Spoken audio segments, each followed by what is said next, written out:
What's up guys, Pop My Pigs for Life here, and today we are finally back with another episode of Conservation Carnival in Planet Zoo.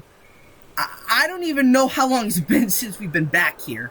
Let me tell you, I am so happy to finally be back in Conservation Carnival, and I'm really excited to keep working on this zoo, because I don't know if you guys have known this, but we have been working on this zoo for over 2 years, and I am ready to finally get back to working on the zoo and hopefully making a little bit of a dent on getting this zoo finished. So if you guys remember last episode, which if you do, kudos to you, because that was over 8 months ago, we made several additions to the overall city part of the zoo. For one thing, we added this massive hotel because the idea is that this town is heavily dependent on tourism as an industry. So because of that, we have to have this giant hotel to accommodate guests. The idea is that this entire town is supposed to be like a stopping point for any families that may be going on a road trip across the country. On top of that, we added a ton of neighborhood houses as well as this post office to this sort of main street. The idea is that these houses are for people that live and work at any one of these businesses. And we also added some new enclosures in the carnival section. So we have the grizzly bear in here, we have timber wolves in here, and then right in here we've got Thompson's gazelles and common warthogs. So now we're going to take a little bit of a pause on the carnival section because in between now and last time we were here in Conservation Carnival, we got 2 new DLCs, both of which adding some new animals that would make excellent additions to Conservation Carnival. So because of that, we're going to backtrack to the wildlife rehab, the drive-through safari, and the petting zoo, so that way we can add some of those new animals.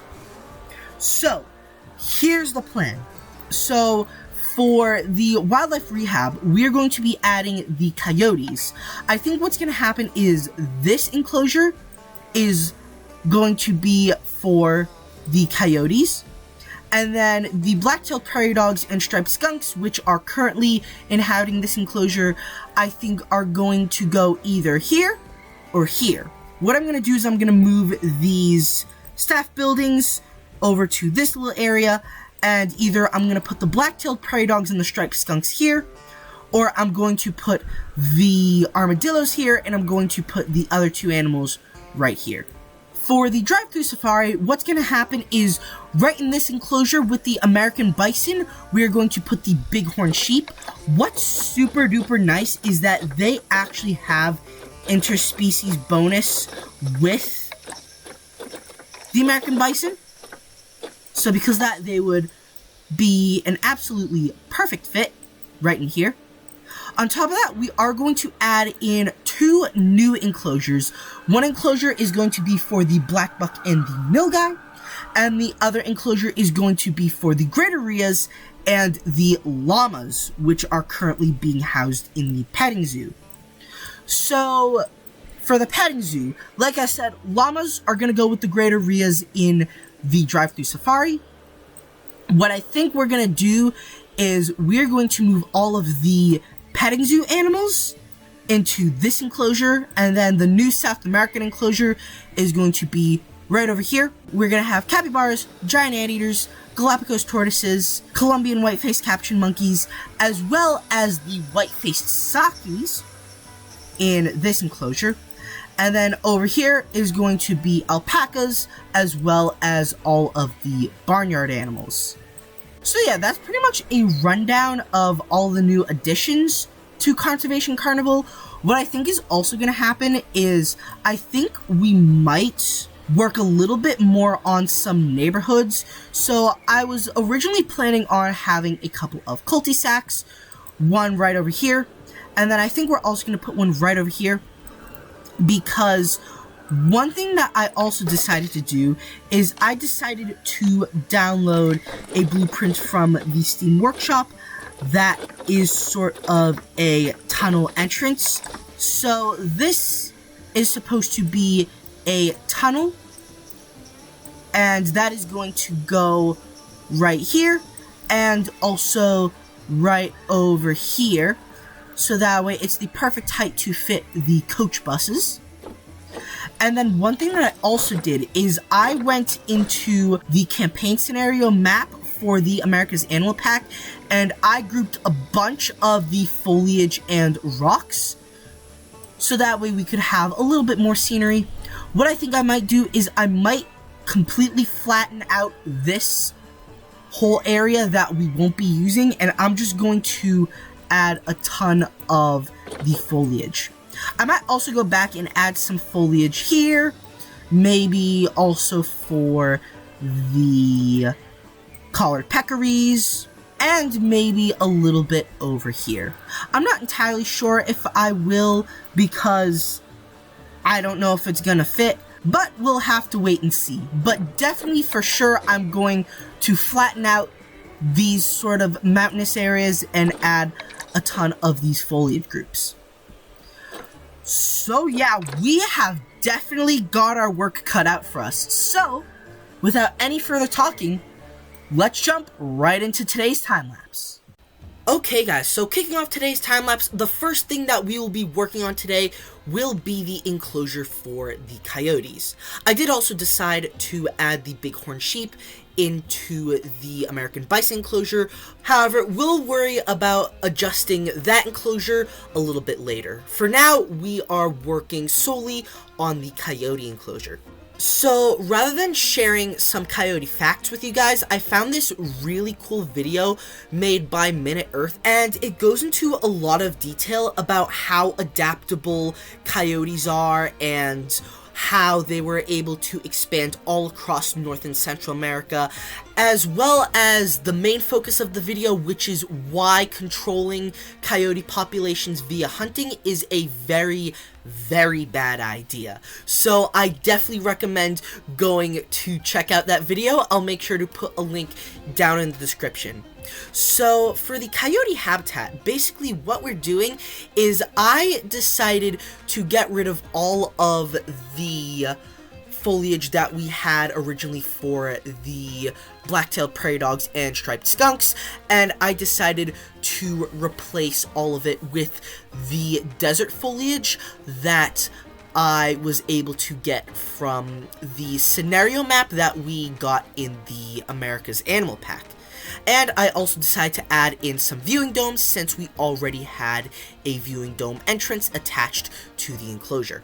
So now we are making some adjustments to the American Bison enclosure so that way we can accommodate their new enclosure mates, which are the Bighorn Sheep. And this time I do have a couple of quick facts about Bighorn Sheep. So in total, there are 3 unique species of Bighorn Sheep that are recognized. There is the Rocky Mountains Bighorn Sheep, the Sierra Nevada Bighorn Sheep, and the Desert Bighorn Sheep. It is believed that Bighorn Sheep crossed over to North America via the Bering Land Bridge during the last Ice Age. These animals took on a near identical role as the American Bison did in terms of the survival of many different Native American tribes, and as a result, there can be many petroglyphs found throughout the western United States that contain depictions of Bighorn Sheep. So I find it kind of fitting that we have both the American Bison and Bighorn Sheep in the same enclosure, both of which had a very big impact on Native American tribes. So now what we are doing is we're going back to the collared peccary enclosure, and we're doing essentially the same thing that I did with the coyote enclosure, in which we are using some of the blueprints that I got from the scenario map, and as a result, I think that the enclosure looks so much better than it did beforehand. One thing I did have to do in this enclosure is I did have to re-flatten the terrain because I decided to add a little bit of a hill in the middle of the enclosure. But in order to place down the foliage, I did have to flatten the terrain. So because of that, I did have to replace a lot of the enrichment items. But yeah, overall, looks so much better than it did beforehand. I know I already said that, but just gotta emphasize it even more. So now we are moving on to the black-tailed prairie dogs and striped skunk, which will be going in the original armadillo enclosure. And basically, I decided to move a lot of the elements that we had in their previous enclosure, so that way we could reuse those same exact elements in their new enclosure. So as we are doing that, I just wanted to say that I hope that everyone who is watching that celebrates Christmas had a very nice holiday. I was hoping to get this video out before Christmas, and I had initially planned to spend my first couple days of break working on this video. However, for whatever reason, I had a very high motivation to play Minecraft. On top of that, basically the past few days after Christmas have essentially just been spent doing house organization projects, which is something I rarely ever do. So that's mainly why this video has taken so long. It's been ready for the longest time, but I always like to proof watch my videos before exporting and uploading them, so that's why this video took so long to finally upload. But now I can assure you that we will definitely be getting back into it. I definitely plan on using a lot more of my break time, especially now that I have a whole month off to work on videos for you guys. With that being said, this does mean that this is going to be the very last video of the year. However, what I am really excited for is that we're going to be starting off 2026 with our first ever Jurassic World Evolution 3 video, which I'm really hyped about. So once we're finished with the prairie dog and skunk enclosure, and after we add some water plants to the beaver pond, now we are doing a little bit of back and forth between the armadillo enclosure as well as getting ready to expand the drive-through safari. So as you can see, we do have to flatten out the hilly backdrop that we have, as well as get rid of all of the floating foliage. I did also decide to get rid of some of the other foliage that was on the hills themselves that are remaining. And now we are working on the 9-banded armadillo enclosure. So much like I did with the coyotes and the collared peccaries, we are using those same exact foliage groups that I got from the America's Animal Pack scenario map.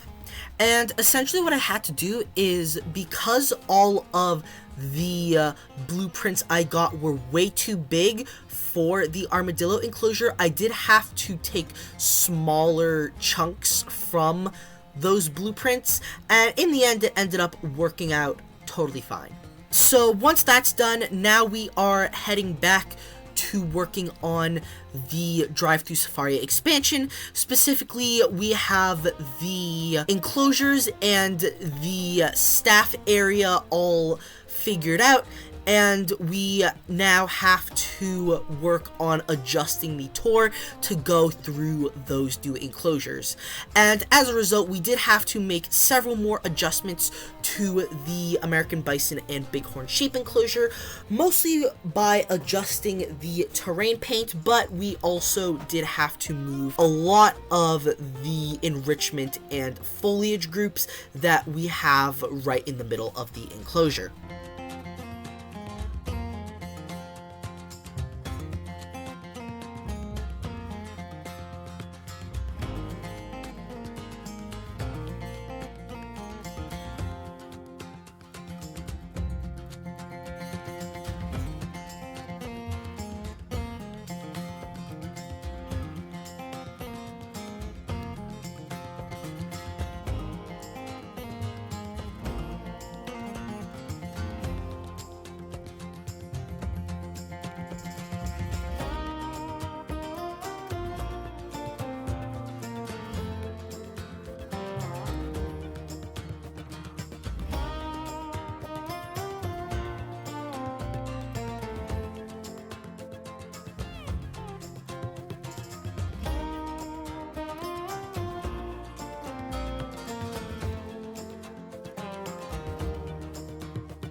So now that we've got the drive-thru safari going through our brand new habitats, now we can actually work on the habitats themselves. But we can't do that until we have staff that are able to enter the habitats. So because of that, we've got a little staff area with the essentials: large keeper hut, 2 large staff rooms, large quarantine, vet surgery, and a trade center. And now the first enclosure we are working on is for the llamas and the Greater Rheas. And while we are doing that, I will quickly share a couple of facts about the Greater Rheas. So, Greater Rheas are the largest birds that live in South America, weighing in at over 60 pounds and standing anywhere between 3 and 5 feet tall.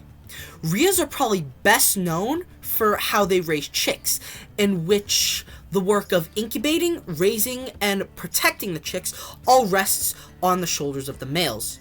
In fact, one of my favorite facts about Greater Rheas is that their paternal instincts are so strong that they will adopt any lost or orphaned chick on the spot, regardless of whether or not they are blood related. One other cool fact is that Greater Rheas can use their unusually long wings, at least for a flightless bird, in a similar way to airplane rudders, in which they can help stabilize the animal as it flees from predators. Speaking of evading predators, much like their cousins from Africa and Australia, the ostrich and emu respectively, Rheas are exceptionally fast, being able to reach speeds of up to 37 miles per hour. So all we really have left to do for this habitat is to just add in all of the enrichment for both the llamas and the Greater Rheas. I really love how the foliage looks in this enclosure, especially in combination with the long grass, which I wanted to use a lot of for this habitat, especially where Greater Rheas live in the Pampas region of South America. I do wish that there was a lot more South American grassland foliage in the game. However, I feel like I made pretty good use of what we had to work with. So now we are moving on to the Blackbuck and Nilgai enclosure. And once again, I do have a couple of facts for you guys. So, starting with the Blackbuck males, who sport the black fur in which they get their name from, have 2 distinct sets of scent glands, one pair located right in front of the eyes, called the preorbital glands, and one behind each hind leg, called the interdigital glands. These glands are used to mark their territory, which can range between 3 and 29 acres in size, as well as any females that may be in his territory. Blackbuck herds also have the ability to fluctuate depending on seasons and food availability, with herds typically being smaller during drier times of the year. As for the Nilgai is the largest species of antelope that is found on the continent of Asia. The name comes from the Hindu words Nil, which means blue, and Gai, which means cow. So essentially the name just means blue cow. And due to this association with cows, the Nilgai is often regarded as sacred by the Hindu people, and as a result, they are very rarely consumed by the Hindu people living in India. One thing that's interesting about both species is that they both have wild introduced populations that are found in the state of Texas. And both the populations of Blackbuck and Nilgai were introduced either for big game hunting, or they were originally housed in private exotic ranches, but then later escaped and were able to adapt to the climate of the state of Texas. So now we are moving on to working on the petting zoo. So here you can see we are getting the old domestic animal enclosure ready for the new South American species. So capybaras, capuchins, Galapagos tortoises, giant anteaters, and white-faced Sakis, as well as the brown-throated sloths. These guys are going to go into this enclosure, because since there is now a lot less of them, and since they are smaller, they don't really need a huge spacious enclosure that they were given originally.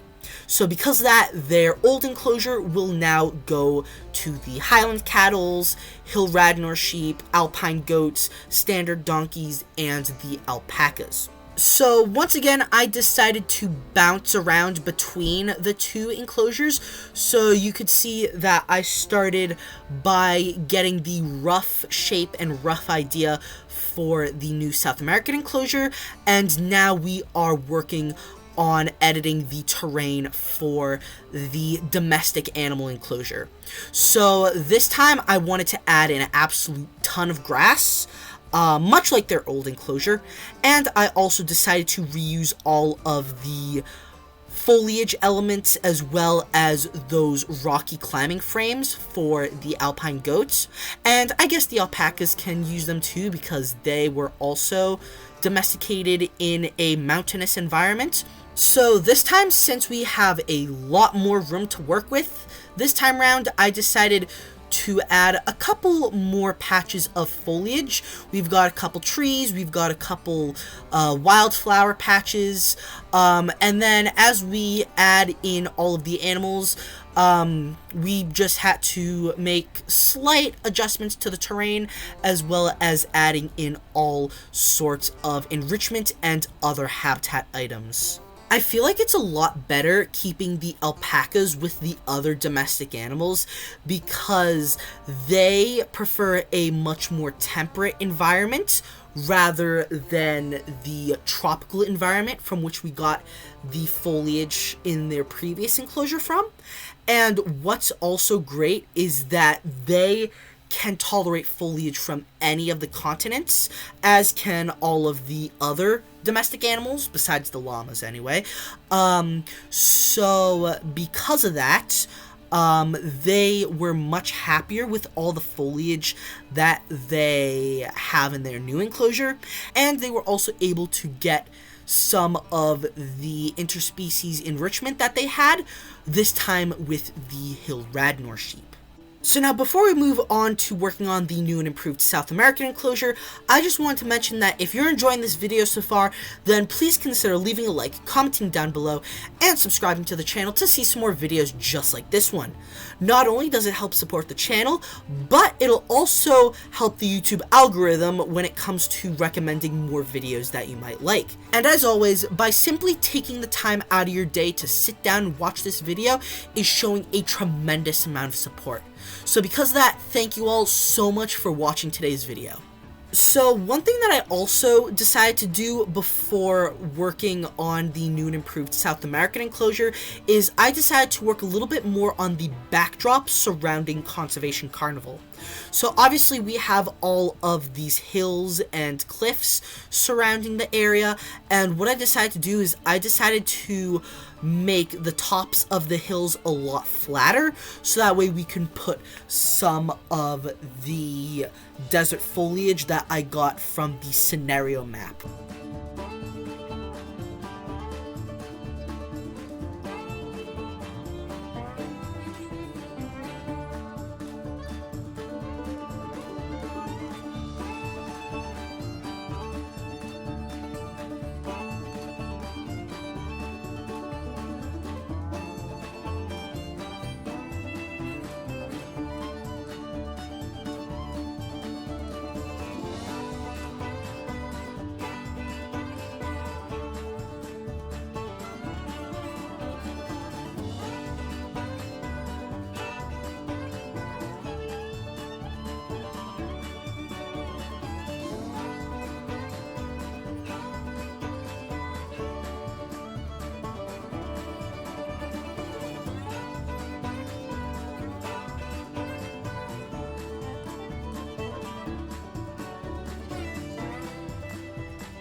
So now we are on to working on the new and improved South American enclosure.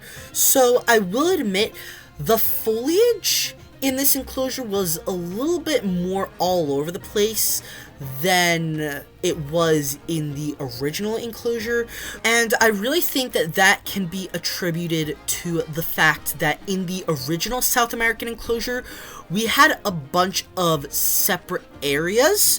For instance, we had one area of the habitat that was for the grazing animals like the llamas, alpacas, capybaras. We had one area that had tons of trees for animals such as the capuchins and the brown-throated sloths to climb on, and we also had the pond for the capybaras. However, with this enclosure, we really don't have that.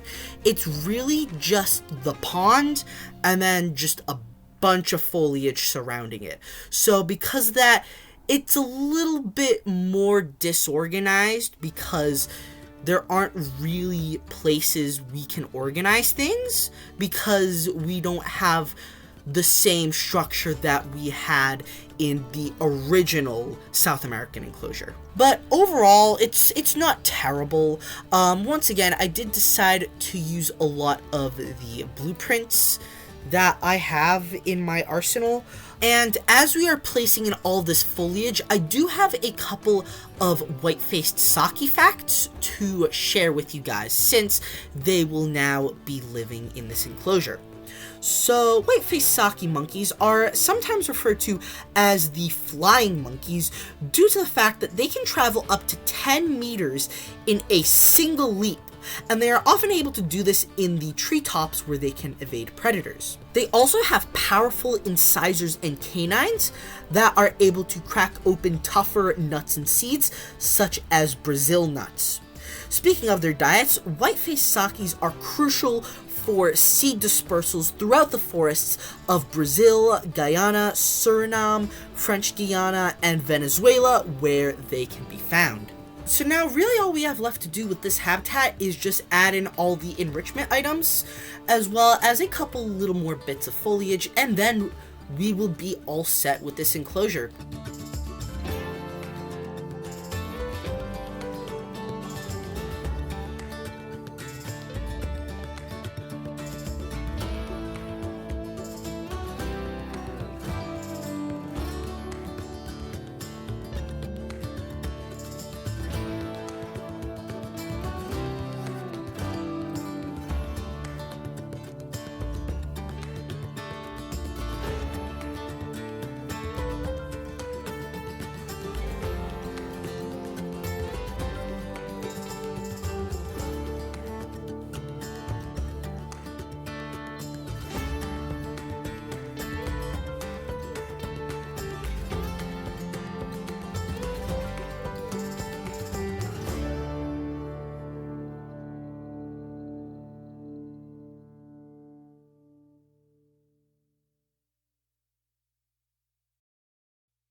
So now all we have left to do in today's time-lapse is to construct one of those cul-de-sacs that I said I planned on creating. So I didn't really know exactly how I wanted to do this, but eventually what I was able to do is I was able to make a little bit of a definite shape and then get the path to sort of smoothen it out. And then from there, I was able to add in all sorts of houses. I decided to do it in this area over here where we had that original tunnel. It was the tunnel that went inside of the smaller little hill. And I figured that it wasn't really too realistic because the hill just kind of stops and we don't really know like exactly where it would go. So because of that, I just decided to get rid of it completely, and in its place, we've got a little cul-de-sac. So much like I've been doing with the neighborhood houses, I decided to use the corrugated fence to make it look a little bit more like something that you would see in any suburban house. I also decided to add some nice grassy lawns in a little bit, and I also decided to add in some enrichments that can double as backyard play items, like some pools and some balls, as well as a couple of the swing sets and slides that we have added to some of the other houses, as well as, you know, the schoolyard. And of course, I decided to add in an absolute ton of the desert foliage that we got once again from the scenario map. I did also decide to add in a couple of my own blueprints that we've been spreading around Conservation Carnival, but to add in a little bit more variation, I decided to go back and replace some of the foliage groups with the new and improved ones from the scenario map. So you can see right here by the Wildlife Rehab Center that we are adding a group of foliage, and I also decided in that original place next to the school that I would just add in some more foliage, and that would pretty much be that. So yeah, with that being said, that is pretty much all we have for today's time-lapse.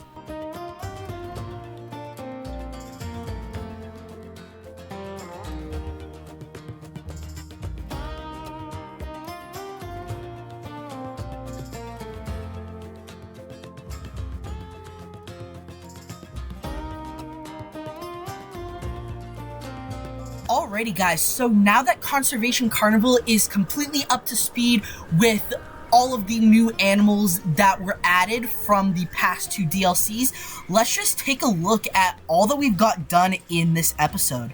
So to start, we do have a couple of celebrity animals from the Urban Rescue branch. Right in here, we've got my dog name of Boo Boo. And they are living in this beautiful enclosure with the right amount of foliage and rock work. I am really happy that I was able to get an absolute ton of use out of the foliage groups from that scenario map. I think it looks way better than anything that I possibly could have made. So yeah, I'm really happy with how this exhibit looks. Same thing with the armadillo enclosure, as well as definitely the collared peccary enclosure. Like, this is a huge glow up from the original enclosure we had for these guys. I also love how we were able to make a lot more use out of this area right over here. Like, we just had these 2 staff buildings over here, and I think that this is a much better place to be putting them, so that way we can give this area a little bit more of a proper use for some animals. On top of that, I feel like this new black-tailed prairie dog and striped skunk enclosure is much better.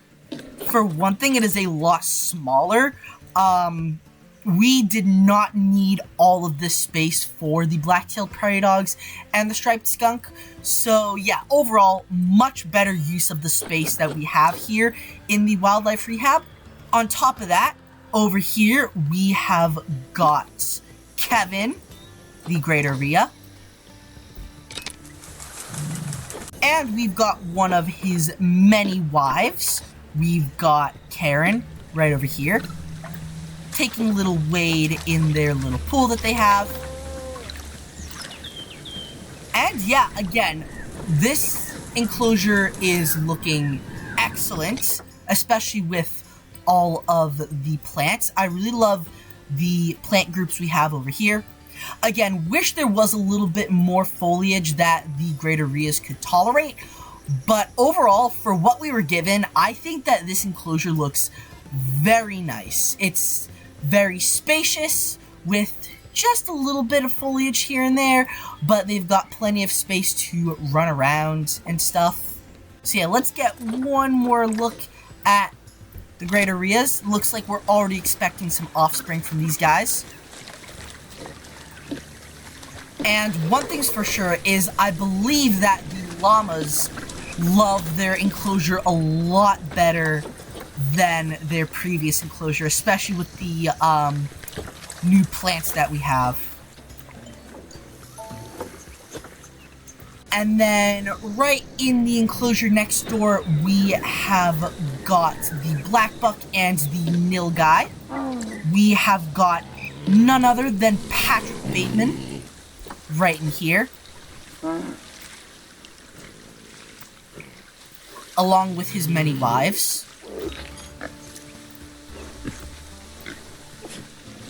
Wow, this model is absolutely beautiful. Like, I love this.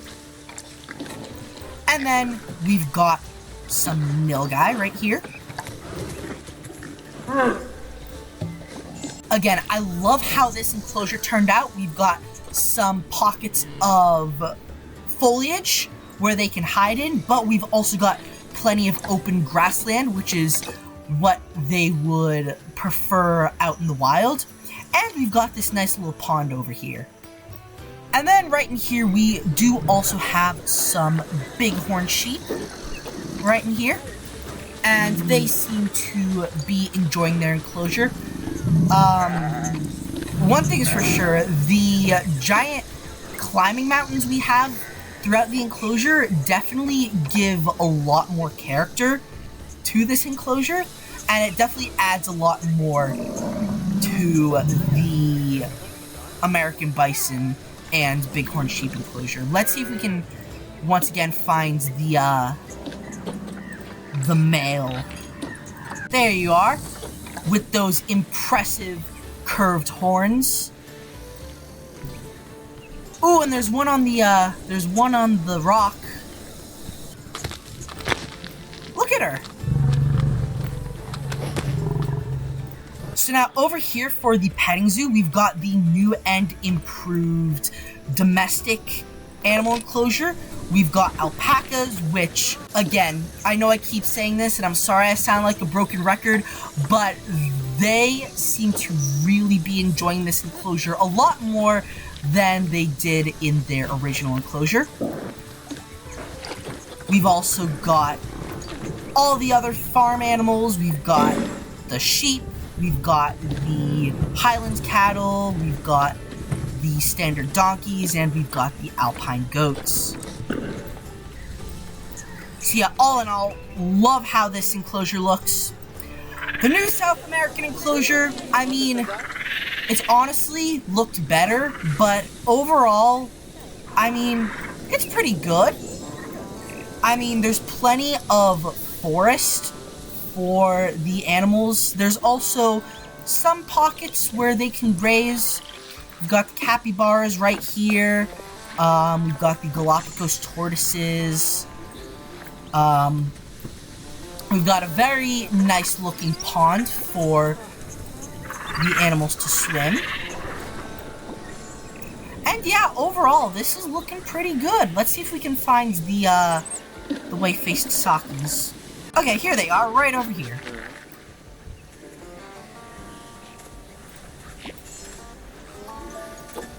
So yeah, if we were to just take a look from the guest perspective, so you can enter right here, near the apple orchards.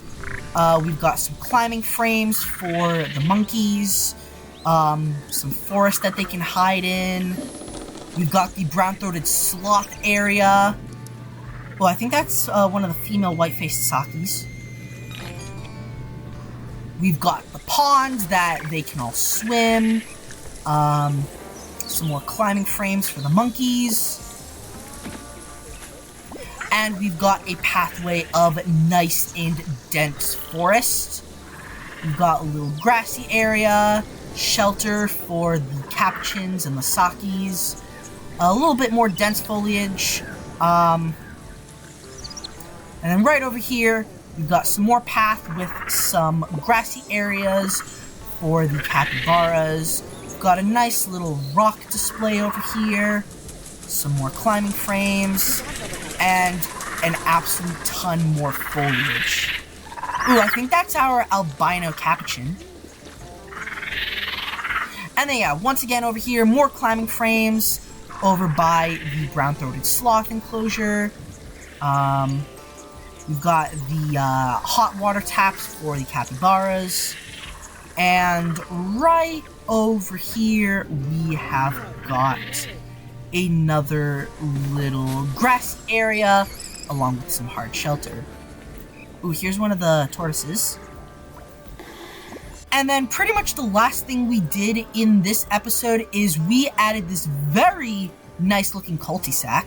I decided to do just this one cul-de-sac because I'm lazy and yeah, this video was already getting pretty long. So yeah, because of that, I just decided to add in a ton of the desert foliage right over here, and I just called it a day.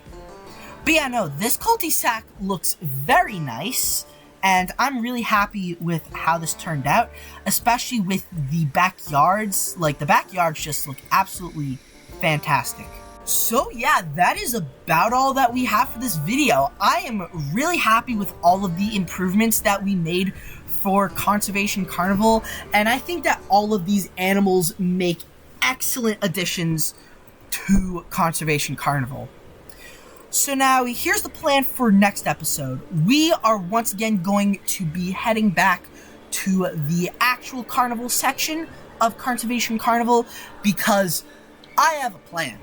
So essentially, what we're gonna do is the rhinos, the nyalas, and the hippos are going to be getting a new enclosure somewhere else.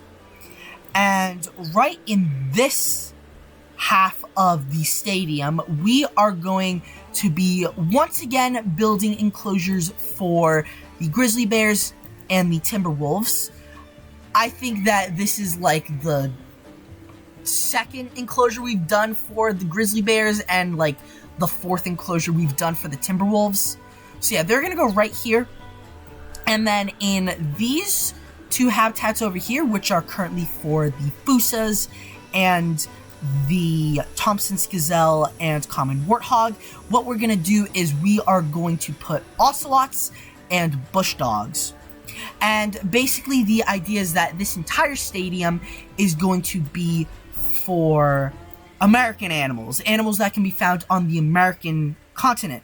And we're going to give this stadium a name. It is going to be called the Amerigo Vespucci Stadium. So Amerigo Vespucci was an Italian explorer during the Age of Exploration, and he was the explorer that the Americas were named after. And I feel like it's fitting that we named this stadium after him because these are all American animals that will be housed in the stadium.